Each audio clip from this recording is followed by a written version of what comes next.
What's up guys, it's your favorite Kiwi coach. You can give me 6 months of your time and I'll give you the best golf swing of your life.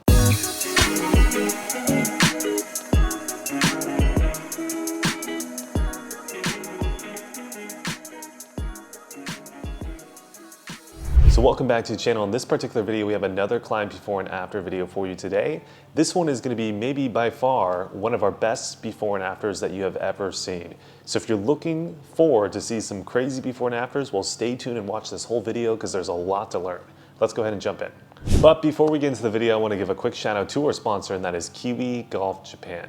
If you're too busy or you just can't make it out to our locations for lessons, Kiwi Golf Japan is the membership site for you. With over 250 videos of golf instruction, we have everything on the site you could possibly want. So go ahead and check out that link down below, and now let's get into the video. So like I said in the intro, this particular climb before and after video might be one of the best before and after results that we have ever seen. So we're gonna go ahead and just get straight into it. Let's take a look at the before swing first, then the after swing, and then from there we're gonna start talking about what we'll be discussing in this particular video. So this will be the before swing right here. So let's go play it through quite slowly so you guys can see in detail the whole swing.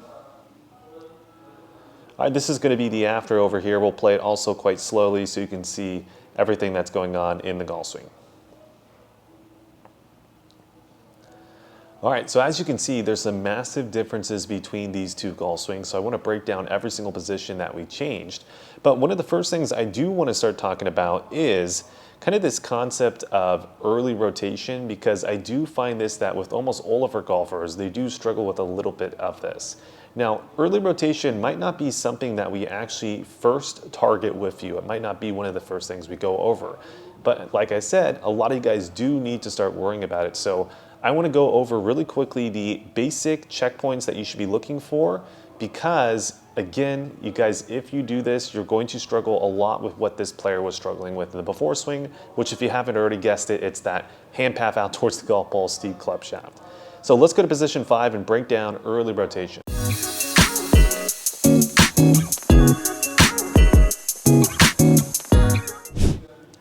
So when we talk about early rotation, we're typically just referring to the pelvis movement, and that's going to be really the indicator of are you early rotating or not. And if you take a look at the before swing here at position 5, we can hardly see any of his left leg at this position at position 5. So this would be early rotation. Now, is this quite a severe case at this point in the swing? You know, not so severe. But if we go ahead and take a look at just past position 5, maybe right around P6, now we're going to start to see a much more severe case as we approach the golf ball. So we can see, you know, half of his left leg at position 6, which is pretty much where you want to be at impact, right? So he's a whole position ahead of where he should be.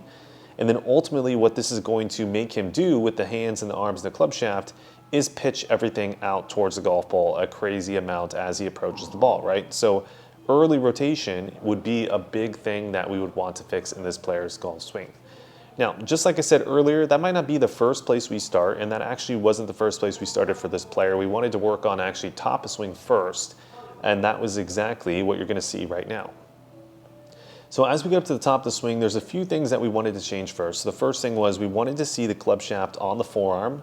The before swing, it was obviously below the forearm, right? So it was a little bit too light off, so we wanted to tidy that up.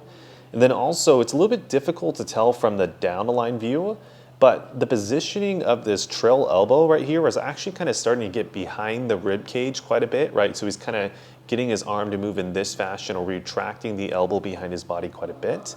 And this was also, I think, in my opinion, causing him to kind of want to push the arms out towards the golf ball to try to get the arms and try to get the club head back in front of him, because he felt like everything was too far behind him at the top of the swing. So if we take a look at the top of the swing in the after, again, this will be slightly difficult to see, but his trail elbow is much more in front of the rib cage now, right? So that seam line on the shirt, it's much more in front at this point. Also, the club shaft's in a much better position, so it doesn't feel as heavy in his hands, right? He doesn't feel like the club head's as far below the hands as it was before. All of this is setting us up to get rid of that urge of wanting to push everything out towards the golf ball, and it's gonna make it a whole lot easier to fix your early rotation when you want to fix it, right? So if you don't get rid of kind of that top of swing first, it will make it more difficult to fix early rotation. Will it make it impossible? Probably not, right? You can still maybe fix it. But I always say, get rid of what's making you want to do that. It is an indirect thing that we're working on, but I do think in this case it's the best approach to fix first. So that was really important, that top of swing.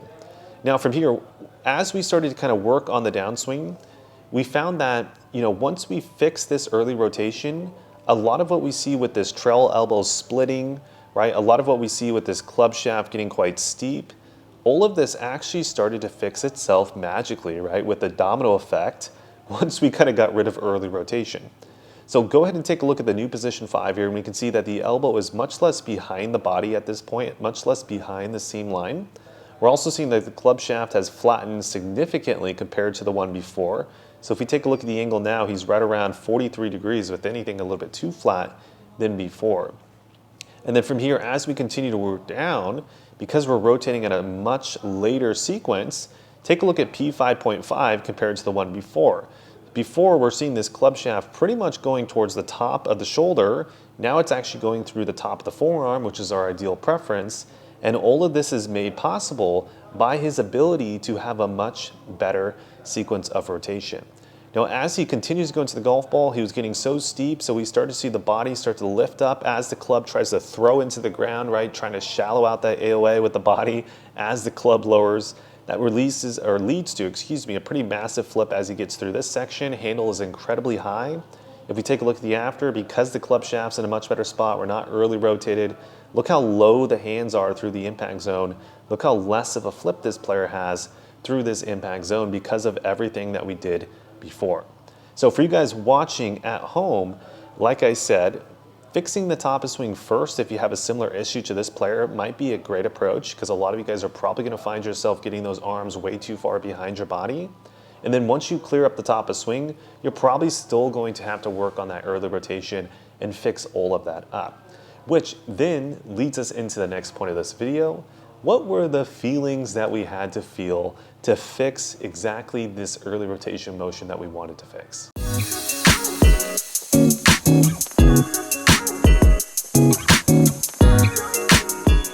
All right, that's it for you guys on YouTube, but before you guys click off, let me give you some quick wrap-up points. So like I said at the beginning, this was by far one of the best before and afters that we've had on our YouTube channel, and we've had plenty of amazing before and afters on our channel. So I want you guys to watch this one more time and really get into the points of kind of what was going on to cause this. On a bigger layer, when we take a look at the golf swing, I really think that the first place we had to target was that top of swing. Whenever you start to get those arms and your club head way behind your body, it makes it so much easier to want to push everything out towards the golf ball so you don't feel as stuck. So you want to fix that, even though it's an indirect correlator, definitely fix that first, that top of swing. And then from there, get into the direct correlator, which is going to be the sequence of rotation with the pelvis. Try to use that same logic, that same framework when you try to fix other things in your golf swing. I think it'll really help you guys out. And then if you guys obviously are still struggling, that's where the Kiwi Coach 6-month program comes into play. We'd love to help you out. We have in-person and online, and we have that driver 6-month program that just came out. Only a couple of you guys have signed up, so more spots available, I think, for that. So go ahead and sign up for that as well. Also, Hiroshi-san, you guys have probably already seen him. If you want to get on his waiting list, there'll be a link down below to go join. Join the waiting list because he's already getting close to selling out for his lessons. So thank you guys so much, and I'll see you guys in the next video.